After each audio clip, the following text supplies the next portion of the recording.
Hey everybody, this episode of the Smoking Tire Podcast is brought to you by Driveline. Driveline has listened to all your feedback and is now launching version 2.0 with all kinds of new improvements to the system. There's patches, which are real physical patches you can earn through getting points on Driveline via miles traveled, videos posted, and more. Beyond just digital badges that no one else sees, patches can be shared on social media or in the real world to show that you are a master road tripper. There is improved Drive It functionality. Now, when another user drives a route you've created, you can see it. See how your fellow motorists take to your favorite drives. There's new pins. In addition to the roads driven, pins can be used to share the places you stop off at.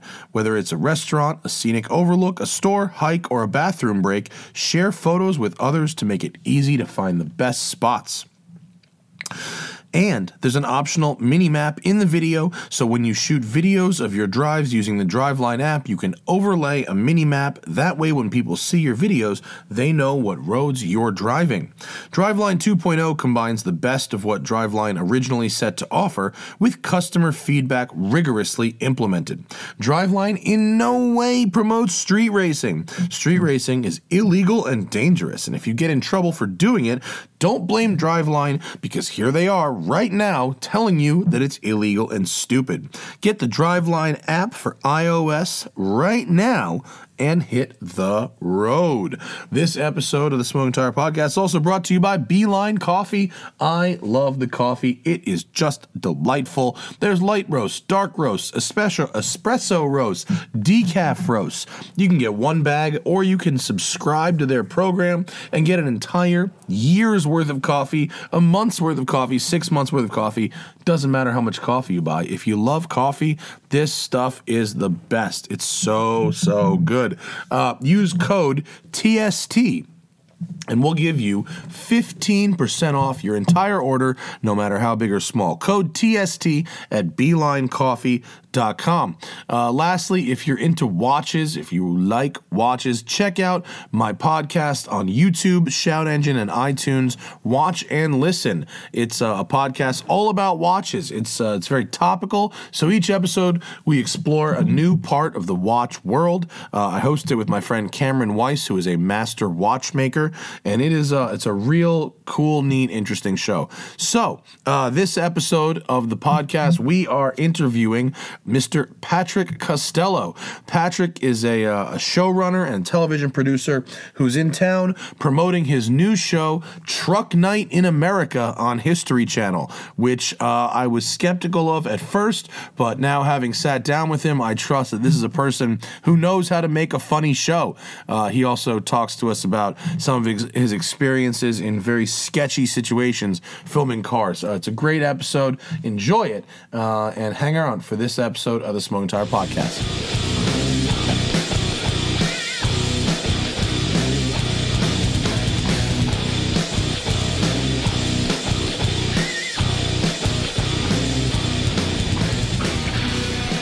Have a pretty loose format on this program. Sweet. This is a chill program. Did you ever listen to the Opie and Anthony radio show? You familiar with it? Yeah. That's the model. Okay. Is basically that. Little this, little that. Yeah. But I start by saying, Smoking Tire Podcast, here we are. Boom. Bienvenue. Welcome, people. What's going on? Good show. I think this is going to be a good show. I had a good week, and it looks like my guest Patrick Costello here had a week in the desert outside of Phoenix. So I imagine, did that result in adventures? There were many. You can't go to Phoenix without something fucking crazy happening. Yeah, I live in terror of speeding tickets because the roads are long and straight, and there's a million policemen. Yeah, Arizona is not a good place to speed, actually. No. You would think it would be. At least not the northern half of Arizona. I think, you ever go down by Tucson? Not so much. You get around Tucson, like, it's a place, like, it's not out of your mind. Tucson, Arizona, hey! But when you're there, you're like, yo, I'm almost in Mexico. This shit is close. I could do anything I want here. Yeah, there's some speed limit signs in KMs, down there. You're really close to Mexico. Welcome, Patrick. How are you, sir? I'm great. I really appreciate it. I'm glad you could make it. We appreciate it. Yeah, we just went from 1 show a week to 2 show a week. So now we really appreciate guests because we got a schedule to fill. You know how that works. You're in production. Absolutely. Next time we'll send some hosts your way. Yeah, when you're in production, it's like the first thought is like, wow, they ordered 20 episodes. Then you went, fuck, they ordered 20. What do we do now? What are we gonna do? Patrick is the host. Jesus Christ, I'm so used to host. Don't say that to the host. Producer and showrunner of the new series Truck Night in America. Which is, honestly, I watched the trailer. Fucking, it's exactly what you think it is. It is exactly what you think it is, and that's exactly how you should say it. I love a show that is exact. When you see it on the guide, it's what you see is what you get. And think Truck Night in America. Picture what that show looks like. That's the show. Yep, it's 1 hour of that, and it's bananas. But you have credits, my friend. This is an accredited showrunner and producer. The Top Gear US, Deadliest Roads. I want to hear about. I like Deadliest Roads. Deadliest Roads is good. I watch that shit. It's a guilty pleasure. Did you watch it? I've seen Deadliest crazy. Roads. I just want to be the guy who does the voiceover. I can do that shit. You absolutely High in the mountains of Bolivia, the Death Road. You just got to build it up and be bombastic. It's amazing. This show is so incredibly dangerous. Is it? Yes. I'm happy that it was 2 seasons and done because, I mean, everything there was just so legitimately terrifying. Really? Yes. Is it even more sketchy? Like, because when you're the cast, it's like you're a little bit coddled, even when you're doing something kind of sketchy. But nobody gives a fuck about the cameraman. Cameramen are crazy people, right? Yes, in fact, on that show, not alongside one of the cliffs, but in town. I think, God, where were we? Somewhere in Bolivia. One of my camera guys was on top of the truck and got clipped by a power line. Oh my God! Got knocked down through the sunroof back into the cab. It was incredible. It was terrifying. Not like electrocuted, but just like clothesline, taken off the truck, clothesline. Oh my God! Yeah. That sounds bad, but I bet it's a lot worse, actually. He was standing up out of the sunroof. Yeah, shooting down or doing something That's crazy. a really dangerous place to be. Especially in third world countries. Yeah, when you're filming car stuff and you're like that run and gun guy, who's got the shoulder rig handheld, you're like, all right, guys, listen, crew meeting. Who here doesn't have much to live for? Like, who's the most fucked up guy here? They are the best, though. They are the best. These guys are the best. Well, every show has one dude who's like, where are you going with that? Yeah, there he goes. Where's he going? I don't know, but he's gonna bring back something awesome if he lives. Aside from clothesline guy in Bolivia, can you recall an instance of a cameraman just being like, all right, dude, if you do that, like, I'll appreciate it, but you're on your own if you go for something like that. Yeah, I had a friend Biff who's been my DP a few times. I'm sorry, did you say Biff? Biff, yes, Biff. Shout out to Biff. Loves hanging out of helicopters. Yes, heli guy. That guy. We love heli guy. I'm sorry, the sound this is making. I got to adjust this mic. He gets the shit though. He gets the shit for sure. Is it like no harness heli guy? I mean, is he really, or is it just because heli guy with a harness is one of those things that looks real scary, but in reality, it's like you've got a steel cable holding you on. I feel like I'm going to get myself in trouble here. Listen, Biff's not a pussy. I'm just saying. We have a guy, in the internet video, there's no permits and like no money, so it's just Red Bull and Death Wish. Long days. Tom Morningstar would always pride himself on getting shots that nobody else could get.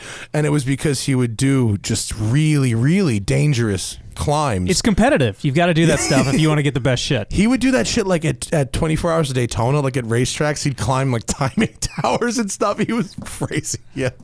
Real crazy. Man killed at Daytona. What was the deadliest road? Was there a road that stuck out as well, we had to go scout everything before the shoot. That was probably fun, actually. It was fun, but it was like all the roads that were too dangerous to use in the show were the ones that we ended up on the scout. That's kind of what the decision. We took this road in. All right, listen, Steve died on this one, so we probably shouldn't. I mean, it was bananas. We took a road. We were somewhere in Peru, north of Lima, and we were in this town, and they're like, yeah, this is a great road. We're like, okay, we'll go check it out. And they say it's a shortcut to the coast. We're like, sweet, we need a shortcut. This seems like a good road for us. Great. And we started out, and it was great. Switch back, side of cliffs, huge falls, possible. And then the road, they didn't tell us it was half built, so it started to sort of fall apart. But then it was so narrow we couldn't turn around. So basically it turned into a carriage trail on the side of a cliff. And it got so dangerous that me and the guy in the backseat on the other side of the vehicle were taking turns sitting on the windowsill so that if the car rolled... Ballast? Yeah. Well, no. If you were on the uphill side, you could jump out before the car went off. I mean, it was... But only the uphill side. Only if you're on the downhill side, you're fucked. You're just praying, waiting for the switchback. Oh, dude. Well, first off, when you are talking about scouting for a show called Deadliest Roads, and the locals instruct you with the word shortcut, you know you're in for a real treat. It was a classic, seemed like a good idea at the time. Seemed like a great idea. Yeah, but I mean, I always, making a show about like an off-road show or a show that's like in motion like that, I always felt like the Route Scouts, like they had the best job because they got to do the thing that the show people had to like make look entertaining, but they got to just go do it without the cameras or the bullshit. It's just like, here's a truck and here's some money for hotels and like, try to come back alive.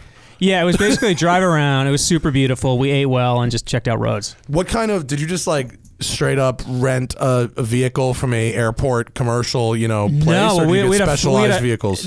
We had a fixing company down there and they had some vehicles and some drivers, but it was Dakar was down there and was either before or after that. Yeah. And we had guys that were like in Dakar, so they insisted on driving these roads incredibly fast, which was very nerve-wracking. Exactly we weren't making television, but the whole thing was bananas. Yeah, well, racing driver will race drive. Yes. It doesn't matter if there's a camera around. It doesn't. I've never worked with a racing driver that was even the least bit capable of restraining themselves. He was a great driver. It was just like, we're like, hey, can he slow down? We got to see this stuff. That's why we're here. We need to snap some photos. And be like, great. Yeah. And we'd slow down for 5 seconds. Yeah, they're like, just turn shutter speed. Just go 120 FPS. Like, you'll get it. It's perfect. It's perfect.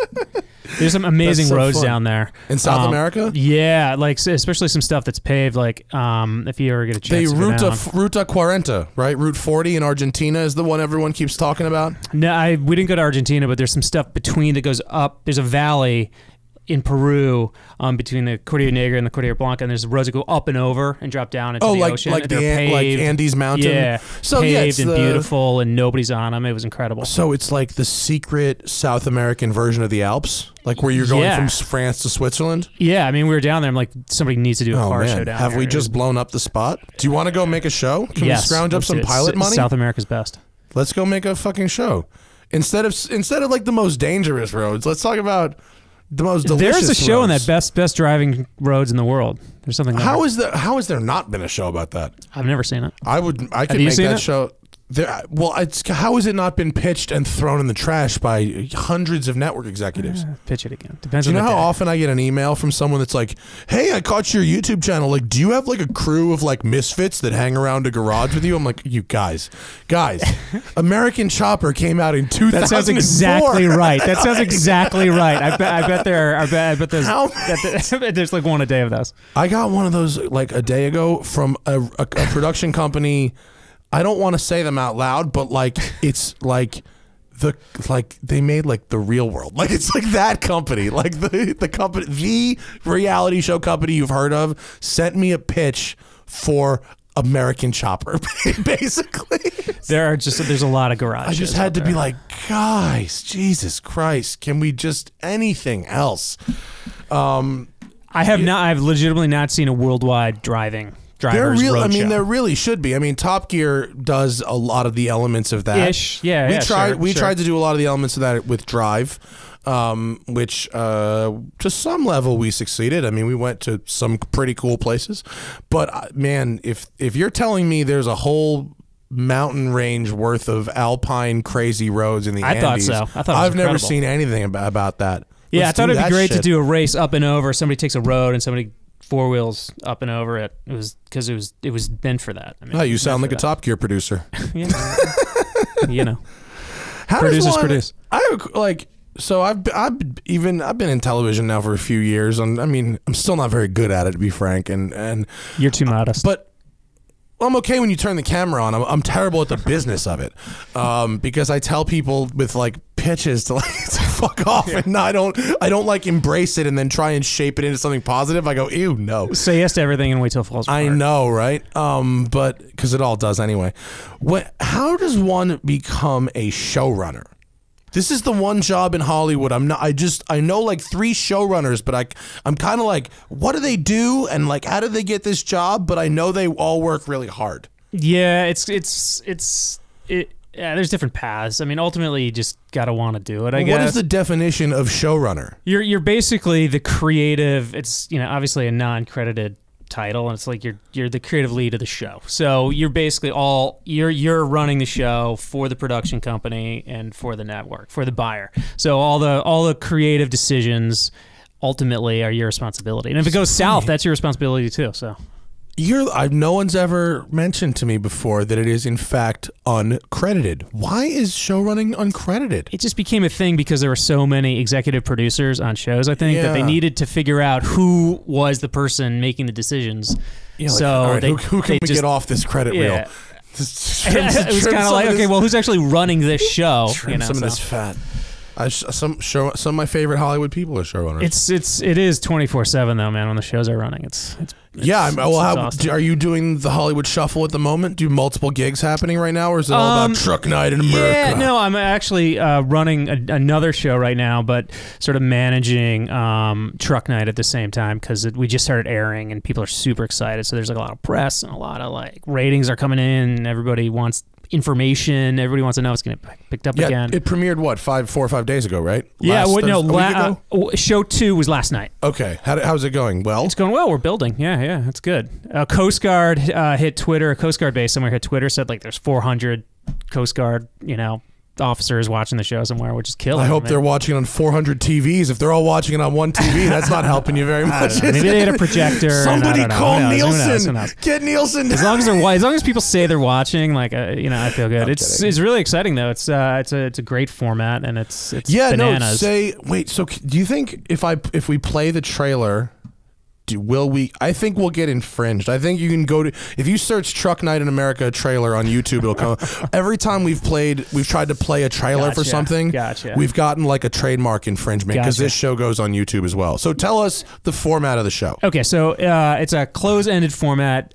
Each episode, 5 trucks and drivers enter, and one wins 10 grand at the end. It's got a bunch of crazy challenges that are sort of made for television. What is the what does the entering mean? Like from home? Show up with a truck.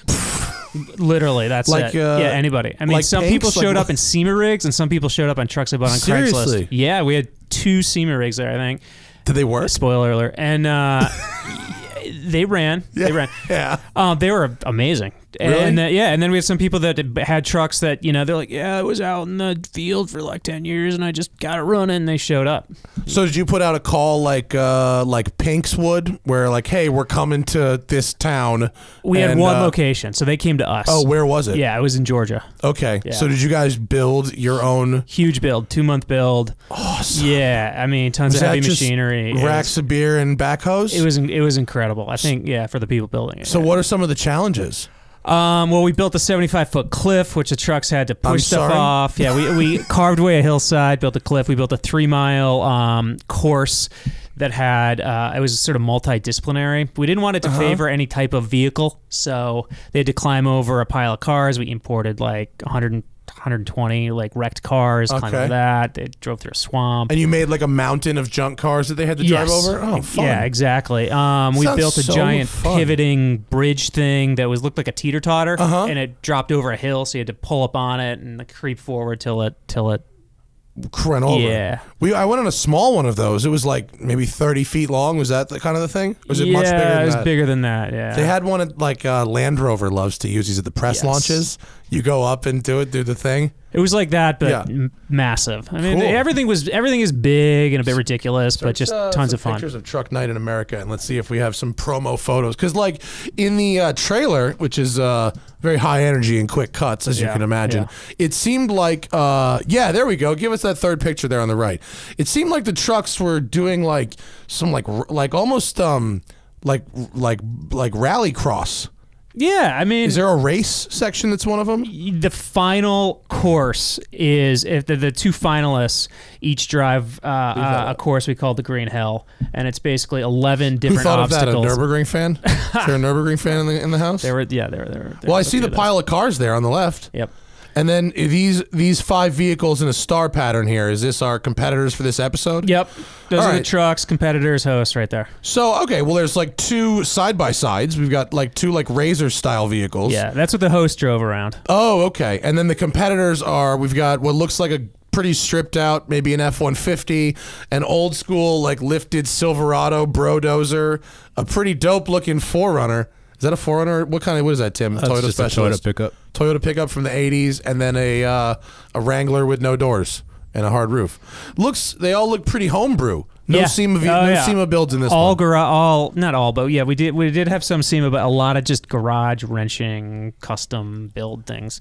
You know, it's a show like for those people that are just in their garage, like wrenching on their thing and, you know, whatever it is, and they're trying to build it in their own vision, and then they're like, oh my God, I can bring it to a place and do this thing. Yeah, so what were some of the more absurd builds? Wow, pull that up. That's a Super Duty. that was one of our favorites. That was a crew favorite. That's a big Super Duty with no bed on it right there. Yeah, and it's like you just heard the turbo. Every time that truck was going, you just heard this. You could only hear the turbo. Well, look at the diesel smoke. That thing was rolling coal everywhere it went. It was incredible. All right, I like that. What else were people rolling in? Yeah, it was incredible. We had a beautiful CJ7 down there. That was incredible. Man, the CJ7's like, I love a CJ7 as much as anybody, but if there is a vehicle you don't want to drive fast, is there anything less stable than a CJ7? What's that picture there? Is that other competitor vehicles there? What's that one? Yeah.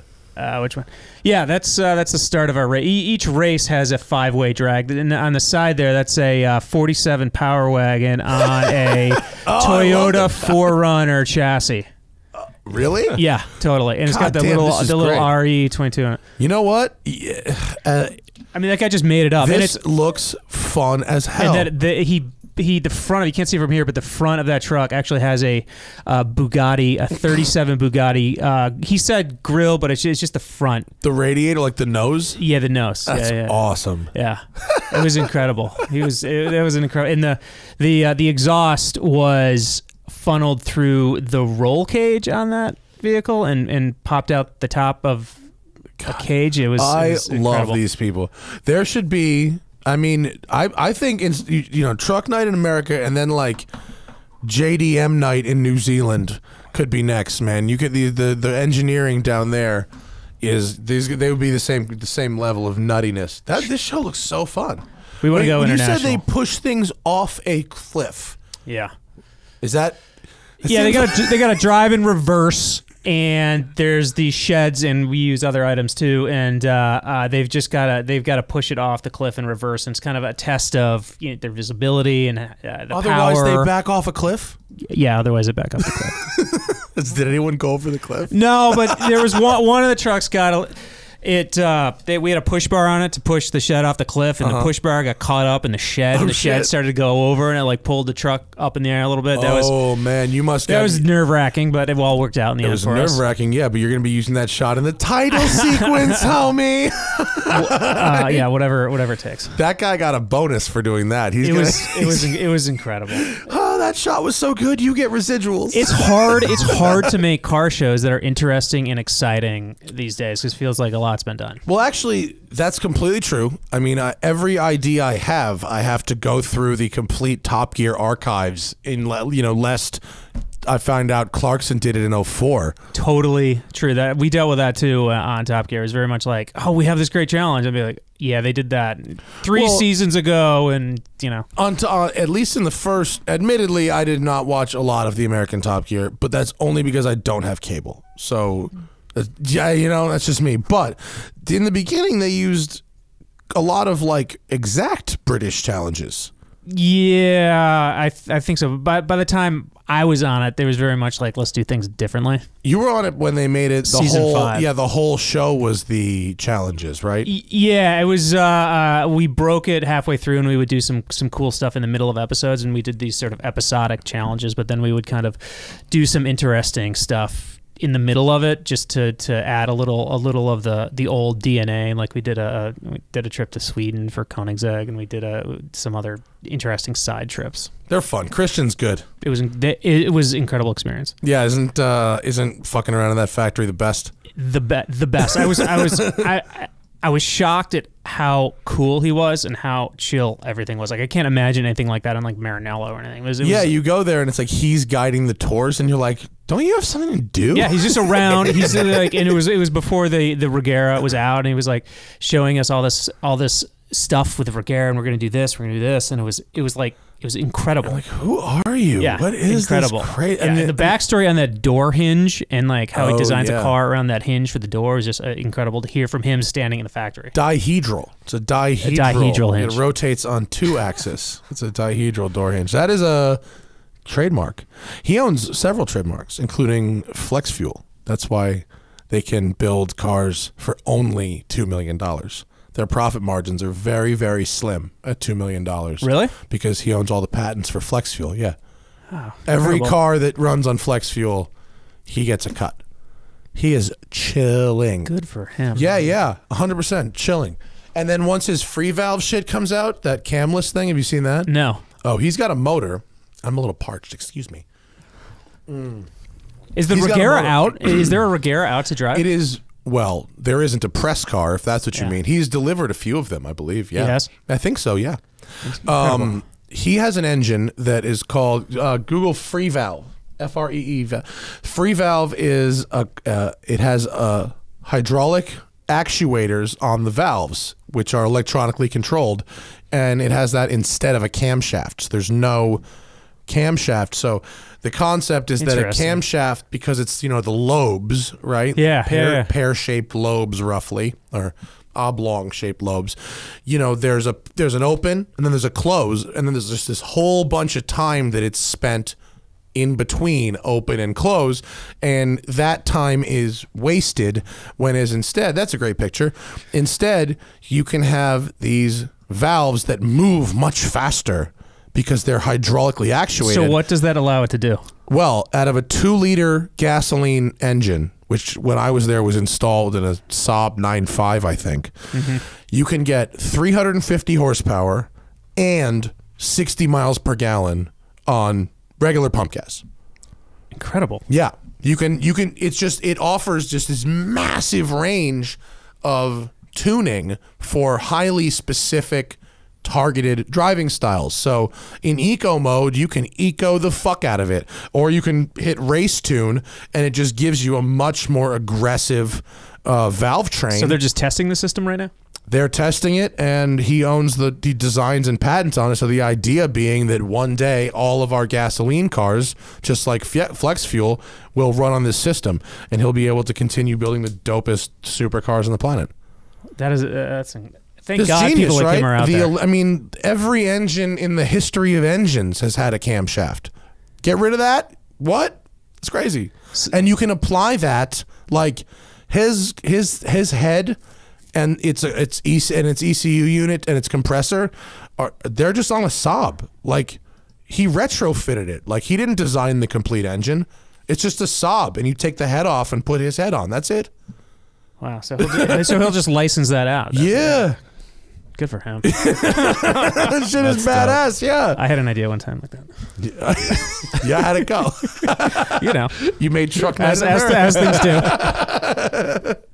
Koenigsegg is awesome. Yeah, it was incredible. Can't say enough good stuff about those guys. And they, I think they've done this since then. But when we were there, they brought out, they had, which until that time had been the largest assembly of Koenigsegg models all in one spot. Oh yeah, for us, yeah, they had the original prototype that he built out there, and they had ugly, wasn't it? It was, yeah, especially underneath. I mean, it was kind of a rat's nest. Hey, look at Tim. Grab a picture of like the original Koenigsegg prototype. It is a very weird. Yeah, they had wheeled it out of a museum to bring it over. Yeah, the red one.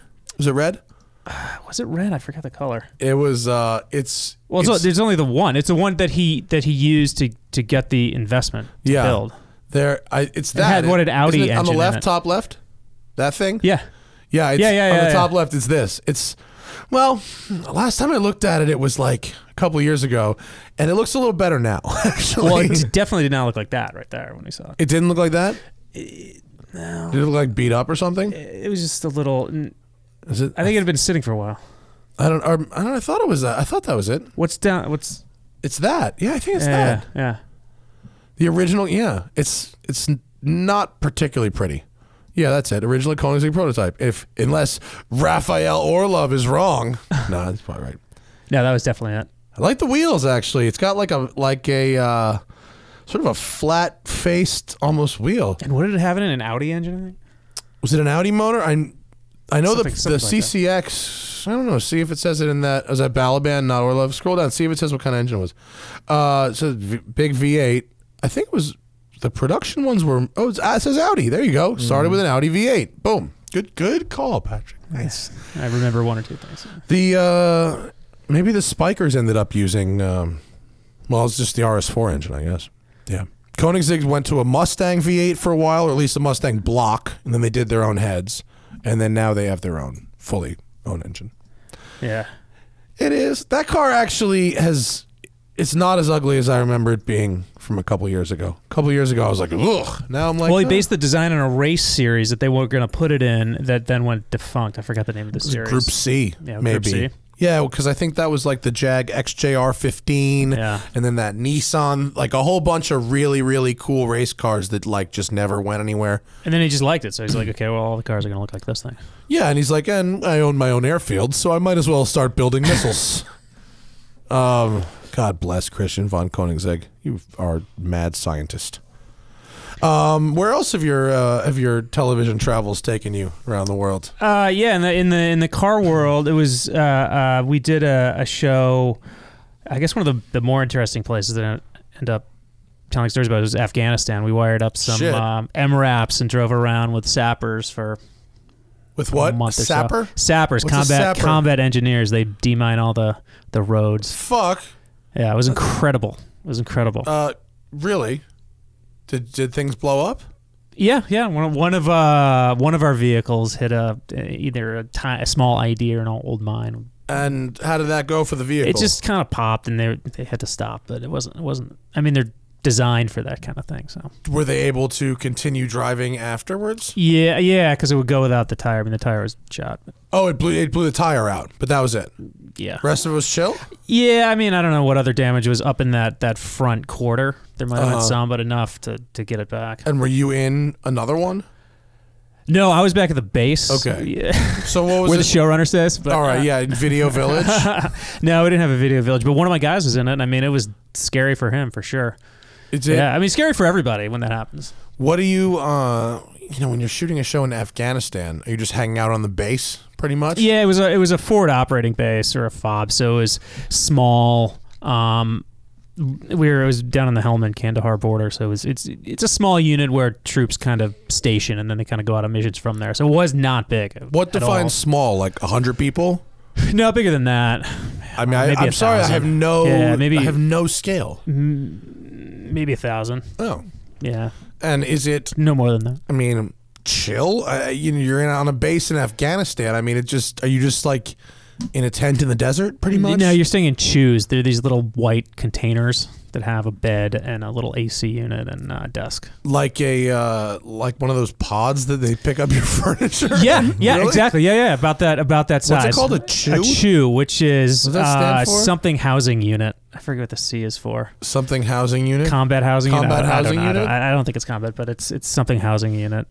I mean, they're not. It's I mean, listen, when you're there, they're nice. You're like, wow, I'm down here in the middle of nowhere in a desert in Afghanistan. I've got this little housing container. It's incredible. Yeah. I mean, air conditioning in war is a real luxury. Oh, containerized housing. Containerized. Is that unit. it? There you go. Is that on the top? What it looks like? No, they're basically metal. Looks like maybe top left. That looks like crappy shipping containery. Yeah. I'll tell you what though, that's way better than a tent. That looks a little nicer than ours, but that's way better than a tent. Way better.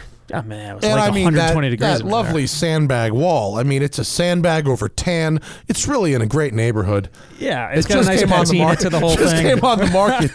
The last owner loved it, but he got blown up, and so we've added the sandbags, and it's got new window treatments. It's ready to move in. Safety first. Fuck. And it's got patio furniture, too.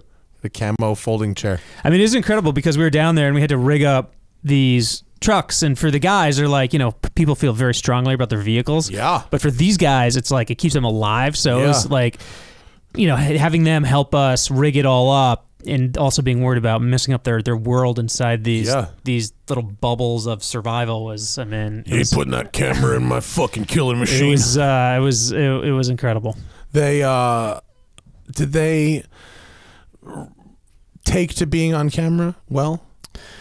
Like, did they start being show-offy on camera? Or no, did they get I wouldn't say reserved, show-offy, very but professional. No, they're pros. I mean, and they wanted to tell their story, So and some of them had amazing stories. Like some of these guys would tell you they've been blown up like 30 times. I mean, it's like incredible. Jesus. I mean, what they go through, but we're there to tell their story, and they're excited to tell us kind of what they're going through there. Was it a hosted show, or is that no. through their words kind of show? Through their words, yeah. Craziness. Yeah, it was fun. There? It was like, I don't know if it's fun, but it was a powerful experience. When you go out there, are you like storyboarding and like is there like a story editor, or are you just footage gathering and then assembling? No, you're footage gathering later? You're gathering and you're molding, but you're planning to assemble later. Yeah.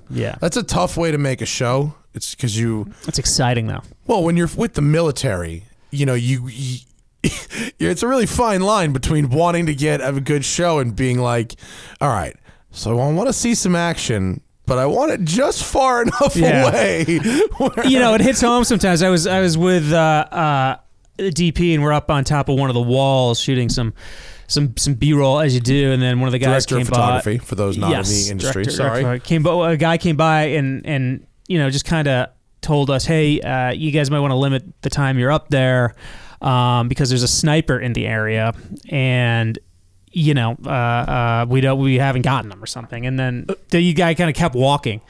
So there we are, and they're like, yeah, you want to get down? You guys might want to keep moving. Yeah, let's get down. Wow. And you're armed with a camera. Sony. Yeah.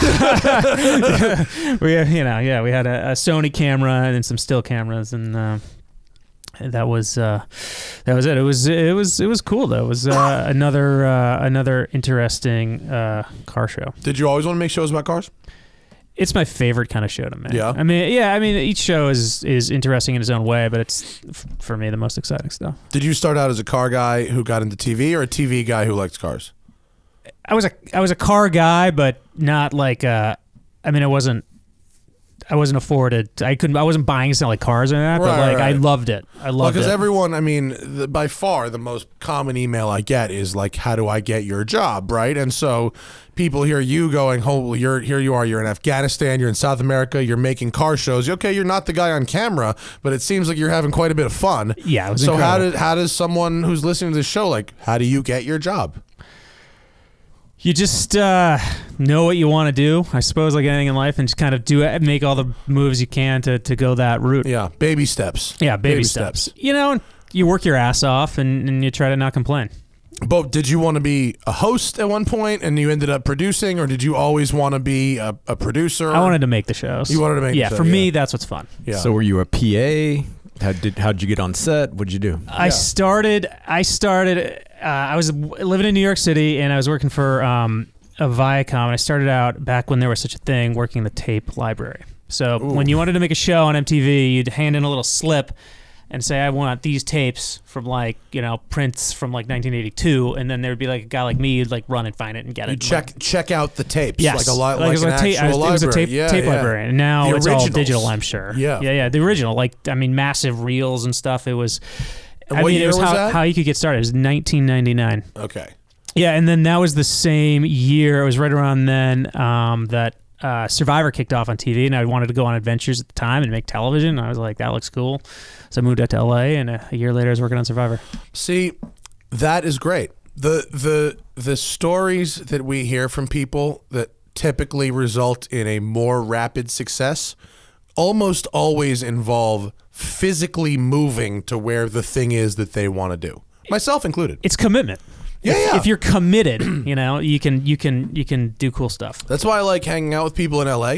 Almost no one I know is from here, but everyone went, I'm fucking packing up my shit and I'm going to go chase whatever the dream was. Like, there's a level of commitment about that I really like. Yeah. You just reminded me, I have a question about Los Angeles for you as a Los Angeles car guy. Sure. I, driving around LA, have a hard time understanding the car world here because the roads are so bad. Yeah. Is it just about finding the right roads, or what? Because what I see driving around is, I'm like, man, these roads are terrible. You're in the city. Wherever, I mean, commuting to the valley or just driving around. Yeah. But you're on commuting roads. You're not on. So yeah. No, LA is a 2-car town. But you're sitting in the next to like a Lambo, and you're like, God, that guy must be miserable. I don't know about street driving or like urban driving Lambos. I mean, yeah, you can, I suppose, but no, in LA, there's the grid. There's the everyday bullshit of LA, the traffic, and for that you want a car, and then we have the canyons. And we have, some of the best driving roads in the world. I'm in the Angeles Forest where I film, in Malibu. I mean, we've got some really, really great roads. So it's about getting there as fast as you can.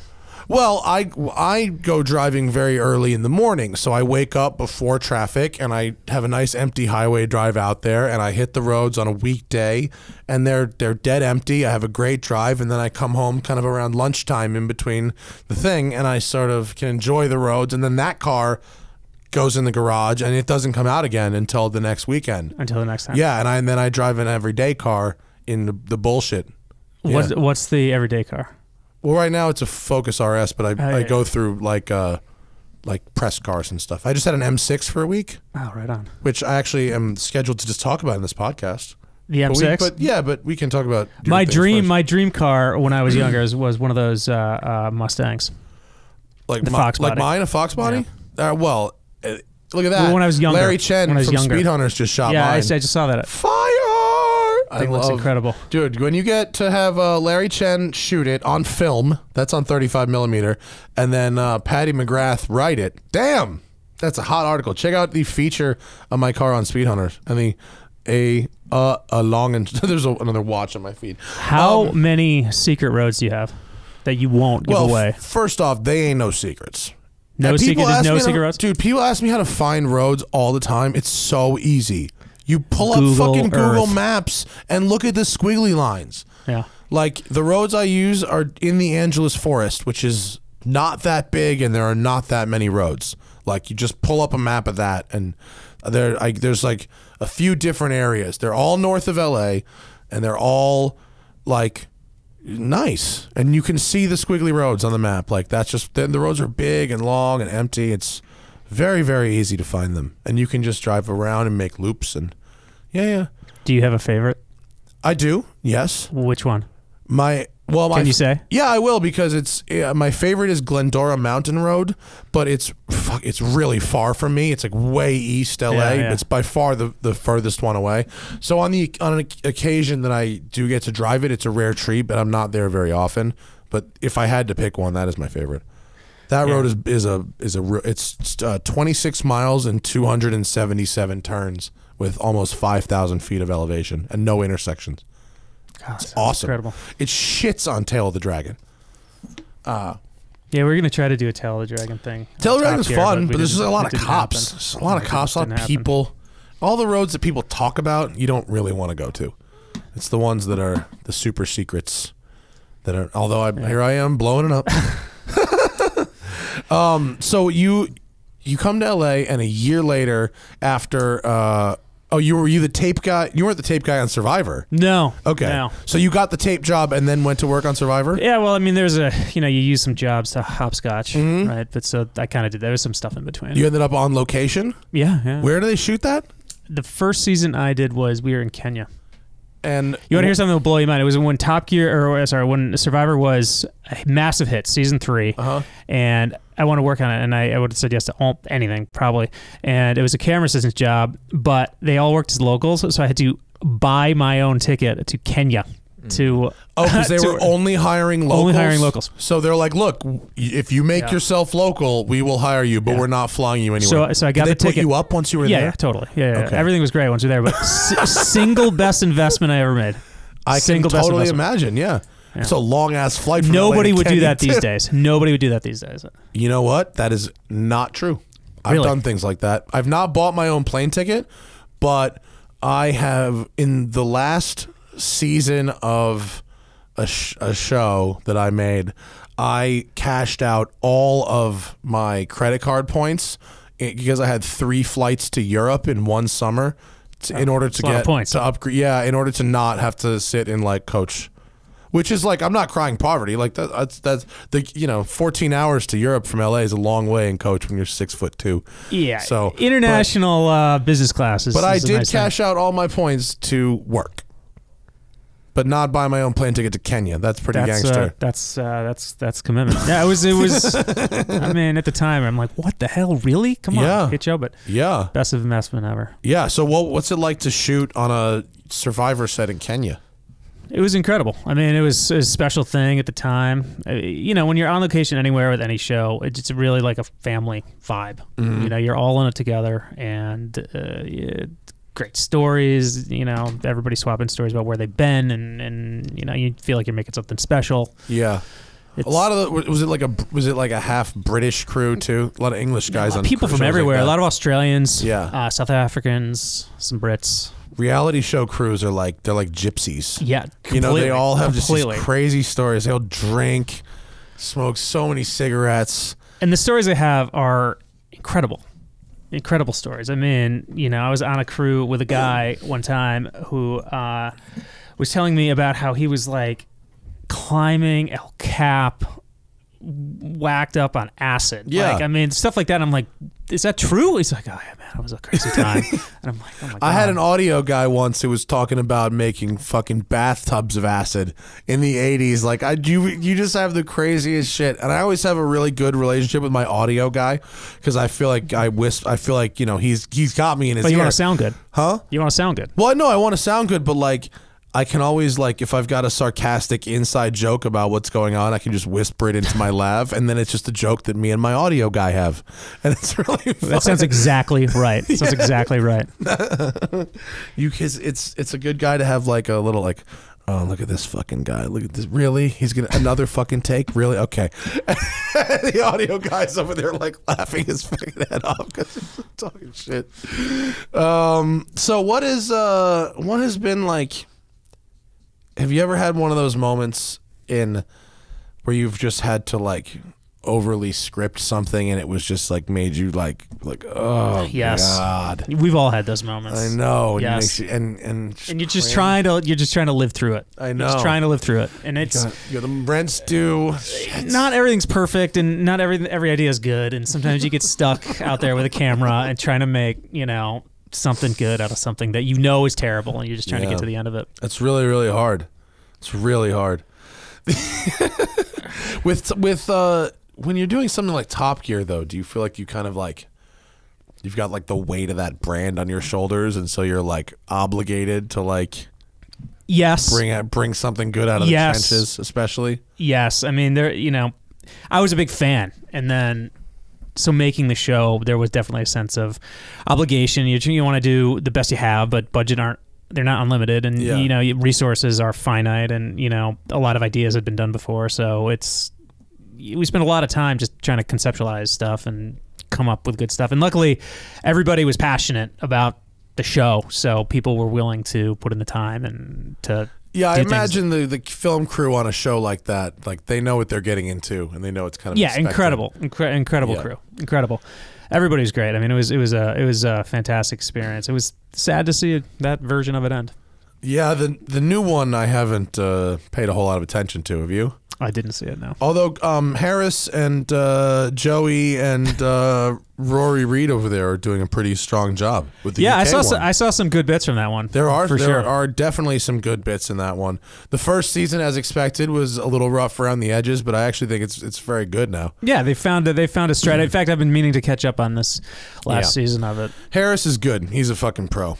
With the stuff with him in the car, just doing the review stuff is so much fun to watch. It's very frustrating to be there filming with him because he makes it look really easy. Like, he doesn't actually need practice. Like, he'll just show up, and then it'll be like, oh, well, that car's $700,000, and he'll just like, Yep, go in 30 miles an hour too fast, you know,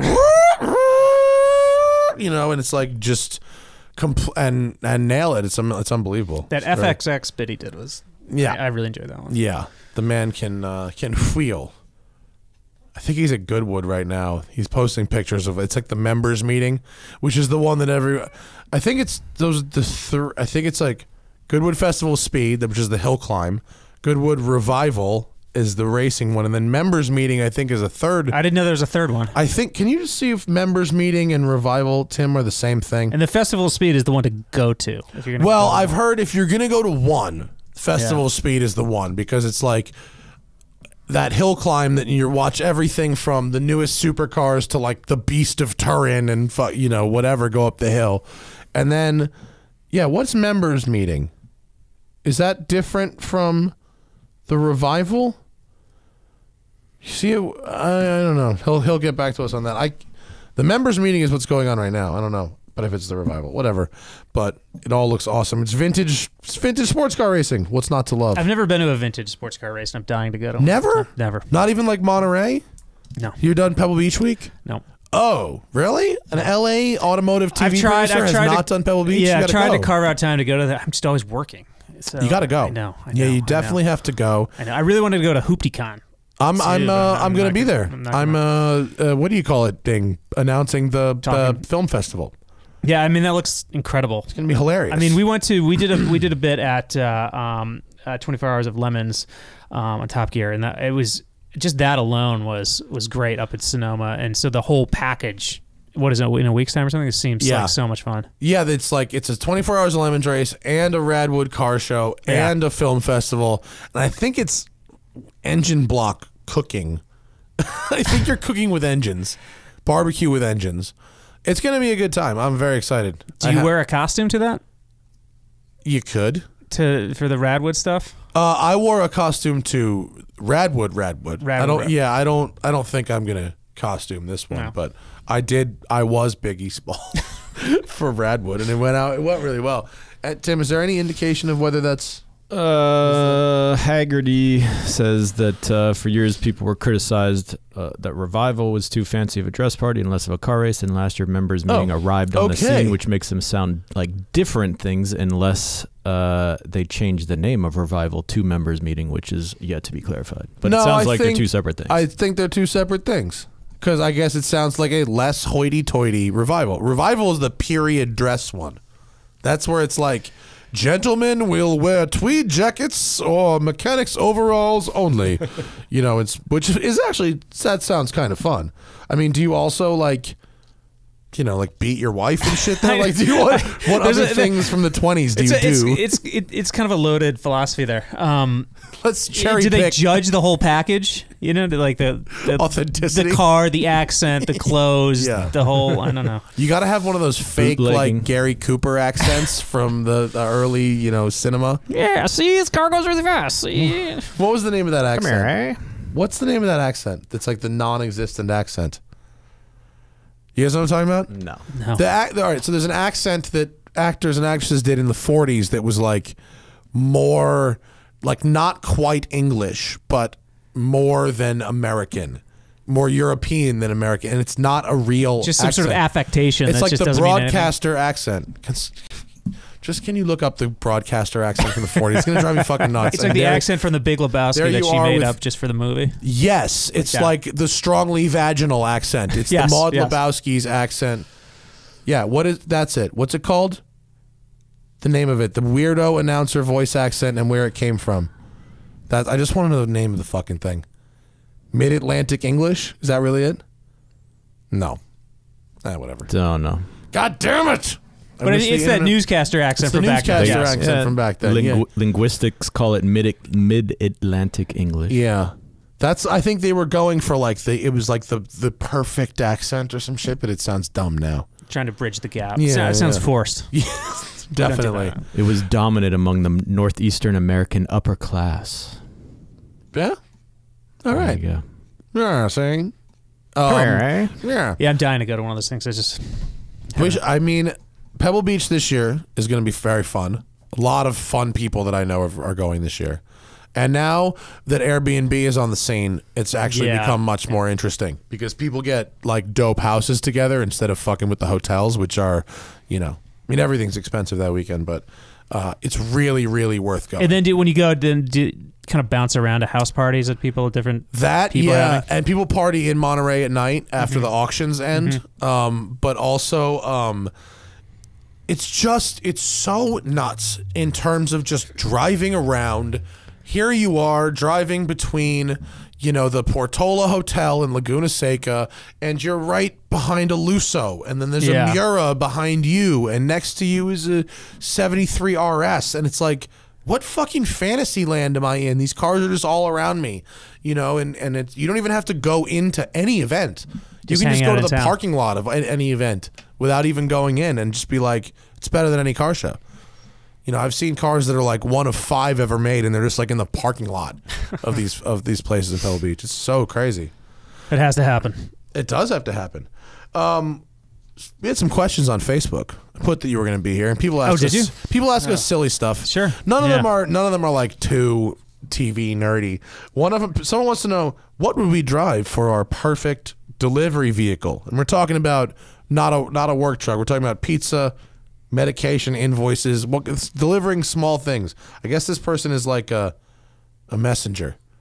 You know what I was just looking at on Bring a Trailer was one of those AMG R63s. Oh, the van? Yeah. It's like a minivan, but with regular doors and rear wheel drive and 500 horsepower. Yeah, there was one on last week that had transmission issues, so it seemed like a terrible idea. It's a very terrible idea. But it was tempting. I drove one of those once. It was extremely cool. Is it? Yeah, it's basically an E-Class, you know, with a van body on it. Yeah. And so it's roughly the same as an E63 to drive, although it's a little heavier.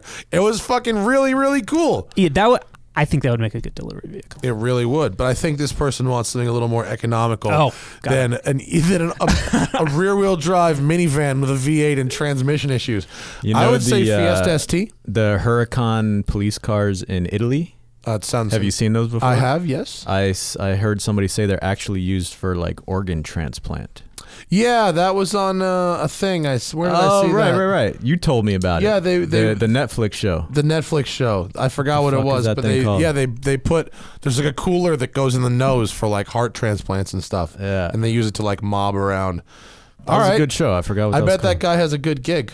Yeah. The guy driving that thing for the transplants. Again, probably not what this guy's asking. Probably not the most efficient for this gentleman's probably not choice. I say Fiesta ST or Honda Fit. Those are my two. Roomy, I like urban. Honda Fit.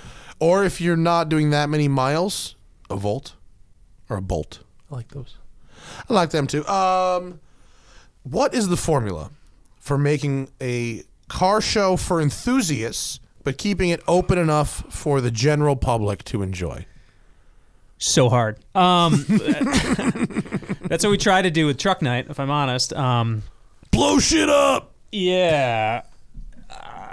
I mean, you got to keep it real, right, for the enthusiasts, because they can all see through TV bullshit. Yes. Right? So that was kind of my philosophy, keep it as real as possible. But then the general public just wants to be entertained, so you have to make it entertaining and visual and, you know, a little bit crazy and... You know, and then they'll stick around. So that's what we try to do on Truck Night.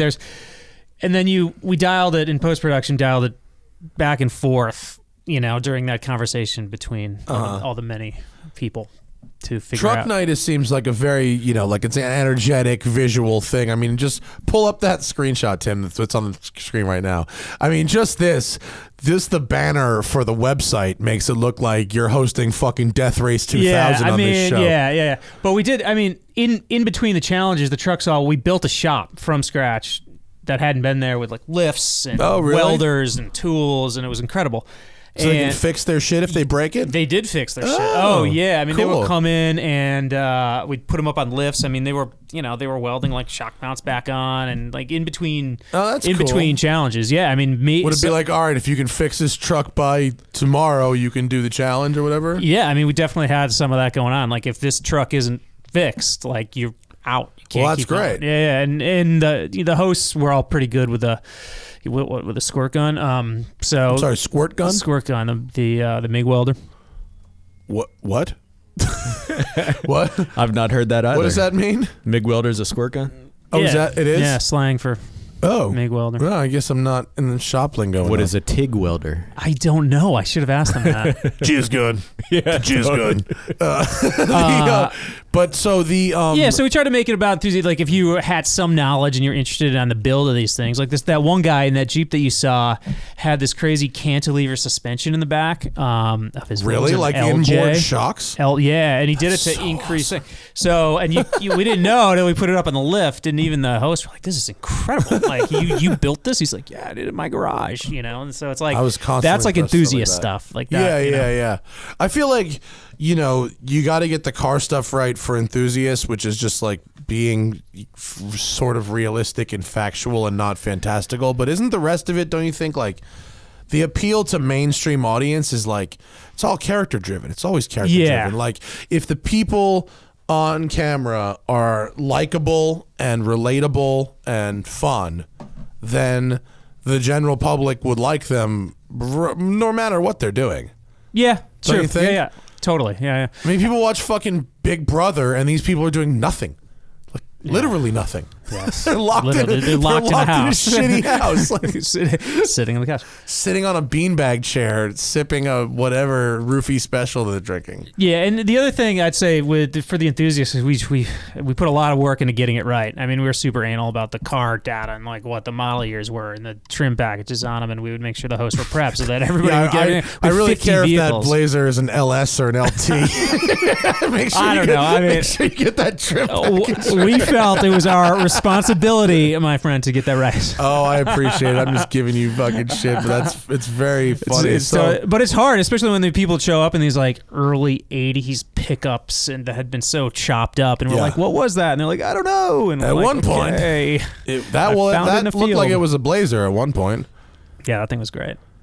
Man, I drove one of those Blazers once. I don't think I've ever driven a worse driving vehicle in my entire life.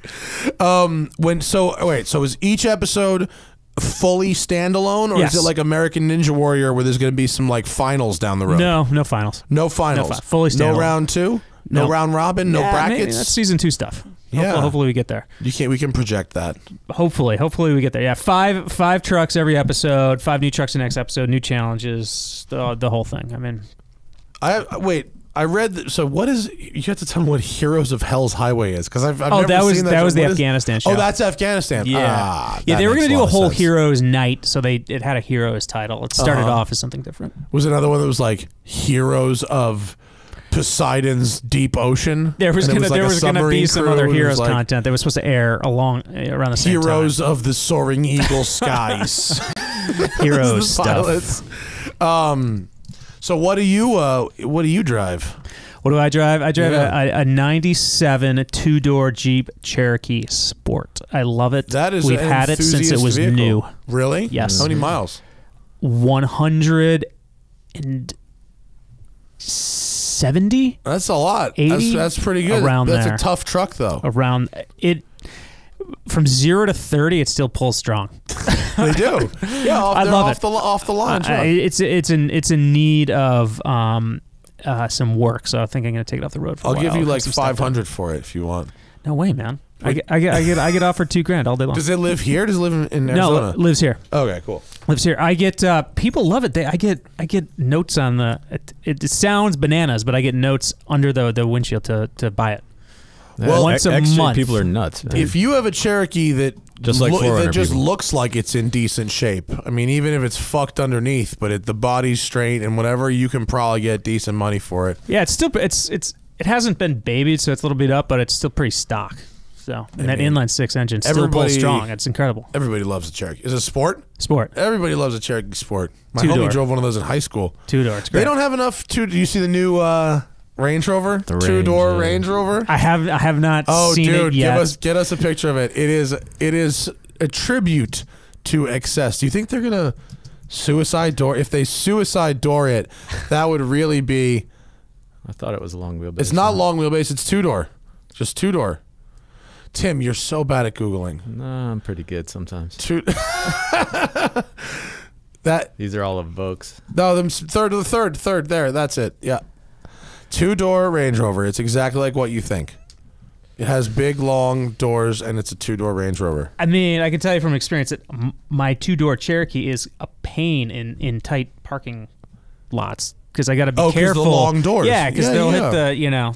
I'm a big fan of, with BMWs, the sedan over the coupe body styles, M3 and M6, because the short doors make it much easier to park.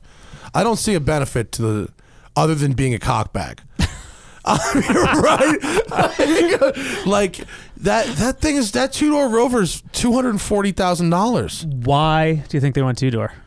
So you can be more of a cockbag in it. There's no other I'm sorry, $295,000 according to Johnny Lieberman's always factual Instagram. It's old school. It's back to first gen. Right. That is called printing money. That is a cash grab, my friends, and they'll sell every single one of them. I went to the... Doesn't look bad. Of course it doesn't look bad. It looks great. No, but that's a dickbag car.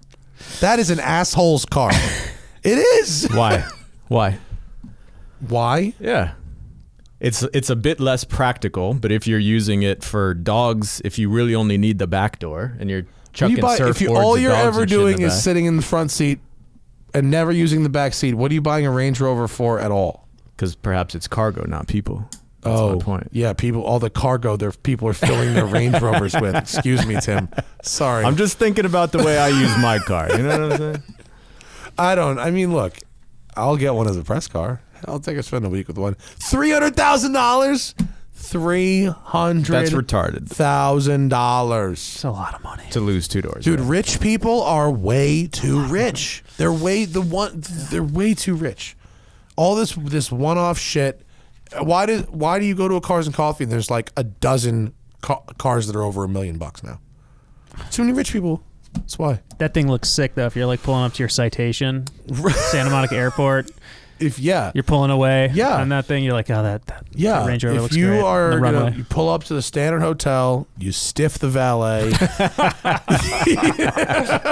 you kick someone on the way in, grab your hooker, grab your hooker, do that line and blow, punch someone in the face on the way out, right back into your Range Rover, back to your private jet. Throw the pilot out the door, be like, I'm flying this bitch myself. But sir, you have no training. Go fuck yourself. Is that bad? Wolf of Wall Street. Maybe I won't be getting one as a press car. That would be a good vehicle for that guy to deliver his medications in. Oh, that's a perfect delivery vehicle right there. Delivery vehicle. Right there. Why doesn't, Domino's has their little pizza mobiles from the Chevy Sonic? They should give their delivery guy of the year like one of those Range Rovers converted into a pizza truck. It depends on what medications you're delivering. That's true. If you're delivering Viagra, you definitely want a 2-door Range Rover. Two people want to ask you about Top Gear. Sure. How much of what gets used in a typical episode comes from a script versus natural dialogue? By the time I was running the show, season 5, we would basically have outlines, stuff we wanted to do, and the hosts were so great, and they'd done it so many times, and everybody kind of knew the deal already. So I mean, there was very little that was scripted. Yeah. So it'd be like, here's our plan. Here's what we're gonna do, and then they would do. You stand by that rock, and you stand by that stick, and here's where this conversation needs to end up. Yeah, exactly. And half the time, the stuff that would just happen in the course of shooting it would be better than whatever we had planned anyway. So we'd end up just going with that. When two people are genuinely tired of being around each other. That's again, Wayne again. Car question for $50,000. Do you buy BMW M2 or a Porsche 997 and a half with the DFI engine? M2 seems more special to me. Seems more special than a 997 Carrera S? Not as comfortable. The Carrera would be more comfortable for daily use, I would gather. I think I'd probably get the Carrera. Although the M2 is very nice. If you happen to have smooth roads where you live, I would say The M2 is great, but the M2 is tough over bumpy roads. Yeah. It does not. Second car M2 all the way. Single car Porsche. There is no substitute, as Zero. they say. Zero. And last one. Do you want to share any crazy horror stories aside from almost getting blown up in Afghanistan and your cameraman getting clotheslined in Bolivia of production gone awry? Oh God, yeah. Sorry, I should have prepped you for that one while you were sitting on the tarmac. There's so many. Yeah, when the day. Which ones can I talk about? Yeah, they just can't get any worse. Where has the litigation settled? Yeah. Yeah, I mean, there was when we were in Top Gear, we had a shoot. We were planning to shoot a thing, and I think for insurance reasons, we would have a lot of really expensive cars showed up to do a thing, and then we couldn't end up doing it for some reason. We had to pull an all-nighter just to figure out what the beat was going to be, and a lot of that kind of stuff. When you're dealing with members of the public, that kind of stress. How do I do something special with their stuff that we're going to make up in the next 15 minutes? Right. But we'd figure it out because everybody, we're pros and we could. Well, and given X amount of time, that's how long it will take to figure it out. But you usually do. It's amazing what you can do when you absolutely have to do it. Yeah. We have this racetrack for 1 hour. Get all the shots you need. And then you somehow do. Everyone just about has a heart attack, but you get it. Yeah. On truck night, we were just about done with shooting, and then Irma hit us. The hurricane came up through Georgia, so we had to shut down, and it wiped out our entire course. And you couldn't do a mud section? I mean, it was incredible. I mean, because it was really sandy soil, so it just washed everything away. So we had to kind of rebuild. That was how physically, how big was that whole course area? It's about 3 to 4 square miles. Oh, huge! Massive, yeah. Wow. Yeah, how is it? What kind of a crew is it required to get coverage of?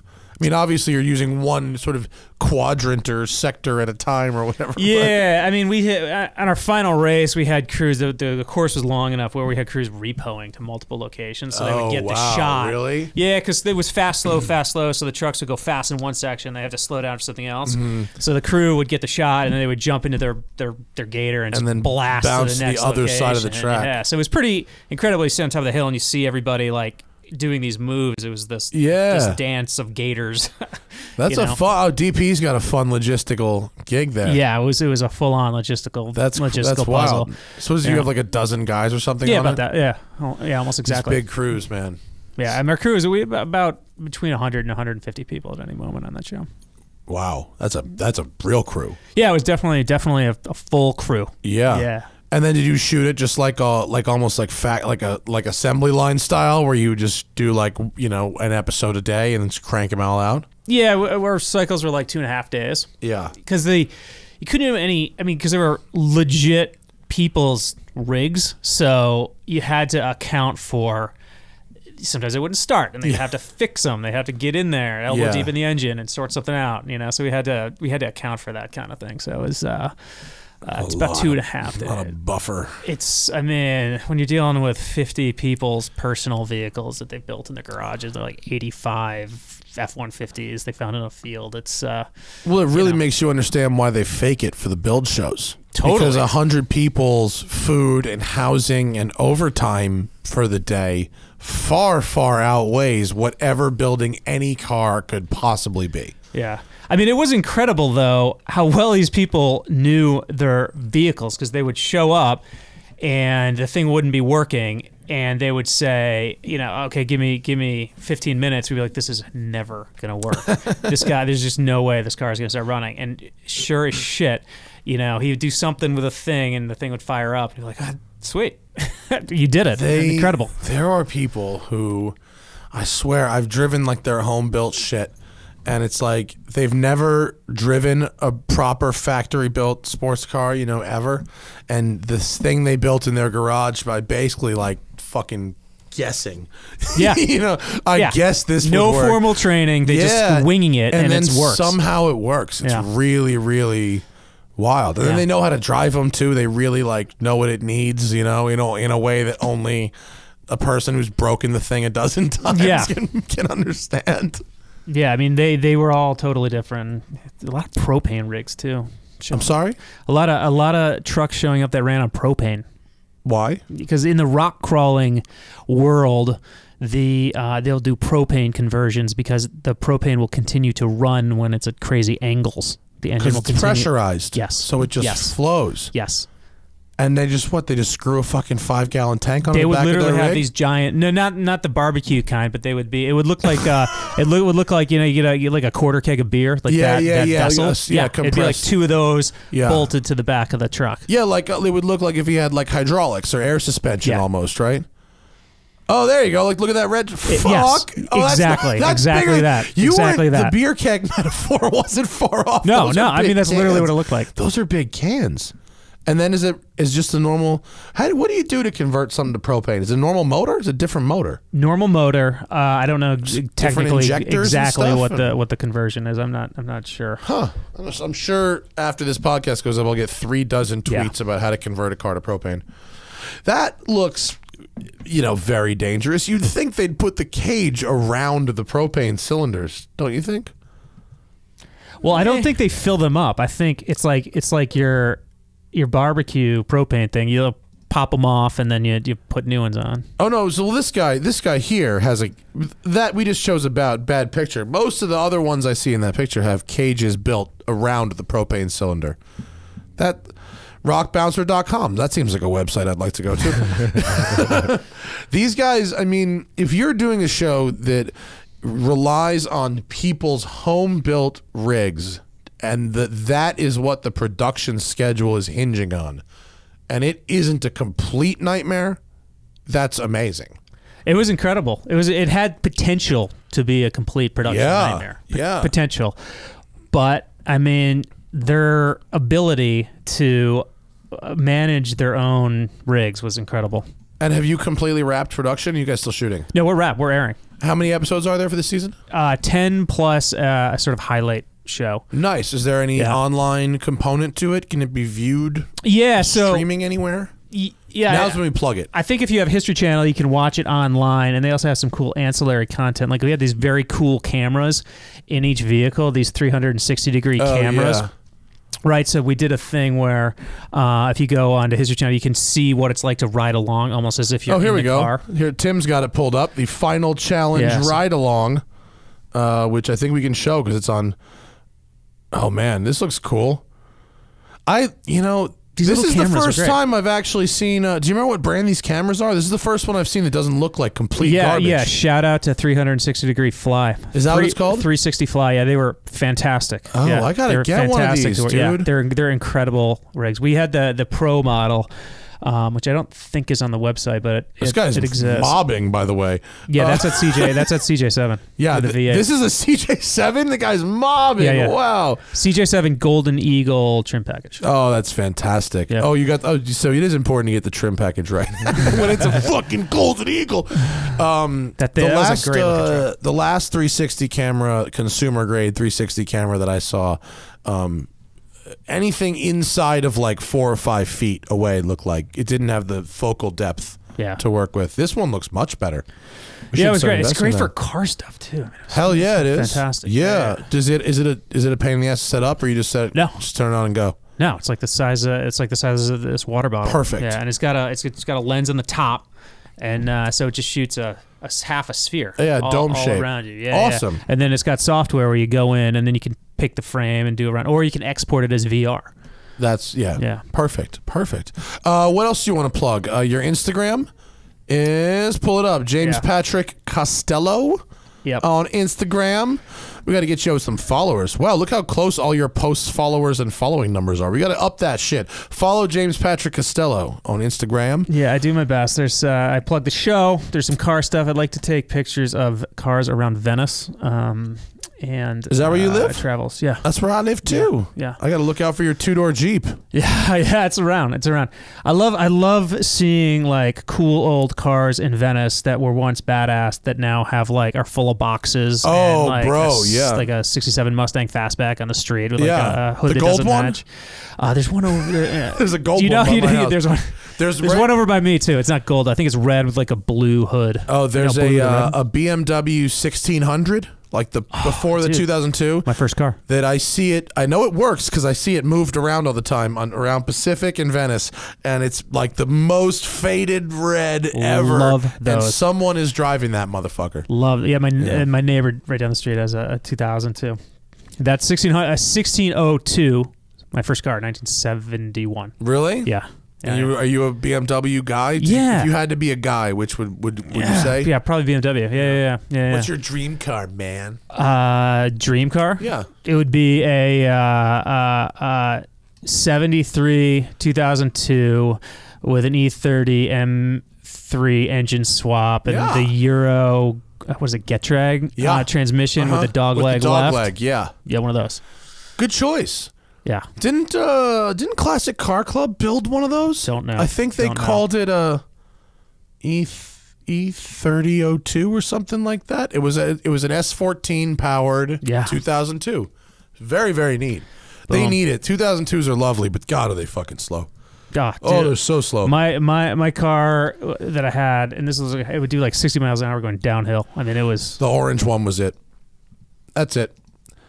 1973. Oh yeah, I've seen that. That's car. from that is a lovely car. Beautiful over fenders and I also really like those 80s shark nose Euro 635 CSIs. Series. Oh, the best. It's fantastic. Best looking. My friend Alex Roy had an M6 of that generation, and he said, granted, anecdotal, I'm sure there are some out there that work, but he did not have kind things to say. But fuck, do they look good?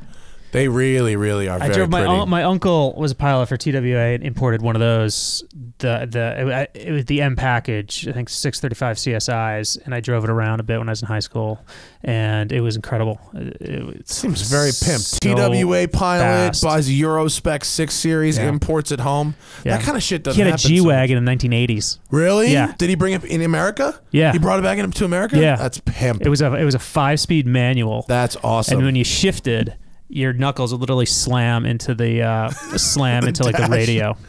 I found there's a company that is or was, I think it's called Matador. It's called Matador G-Wagons, and they're backdating. Didn't they go out of business? Did they go out of business? I thought they did, but look it up again. That was it, right? Isn't that in the top left? So, oh no, that's just old. Well, I thought that was it. I might be fucking wrong. I thought that was it, but Mastodon? Mastodon. Look up Mastodon. I knew it was Samsonite. I was way off. That's it? Mastodon. They're backdating it. So those are like newer G-Wagons. Oh, no way. They make look old. See? That's dope. Let the audience see that picture. I don't know if they went out of business. Maybe they did, but at least I can't be responsible. But that's what I saw. If they did not, then never mind. If they're in business, great. If they're out of business, womp womp. But yeah, I would love a 2019 G-Wagon backdated. That looked like that, right? That would be sick. Yeah, very cool. I like it. It's the remember the Unpimp Z Auto? That's it. Unpimp Z G-Wagon. Great. That's a show. I think that's a show. That's a show. We end there, yes? Yeah. I'll talk about the M6 next week when Zach is back, because there were a bunch of questions. Zach was supposed to be here, so we were supposed to talk about the Honda Civic Si and the M6, but we were talking about more interesting things than that. So when Zach gets back next week, we will talk about those cars. Did you like the M6? I did very, very much. Big surprise. Very fast, very comfortable, very sweet. But we'll do the full review of it next time. Thank you for coming in, Patrick. Thank you for having me. Now that I know you are local, we will have to have you back again. Yes. I like to keep a roster of locals so that we can cycle in all our friends through the show. Absolutely. Truck Night in America, 10/9 Central on History Channel. Exactly. On the History Channel app on Apple TV, I guess, if you have that sort of connection as well. Yeah, totally. And the VR videos were pretty cool. Yeah, the stuff, the content they're putting up on the website's neat.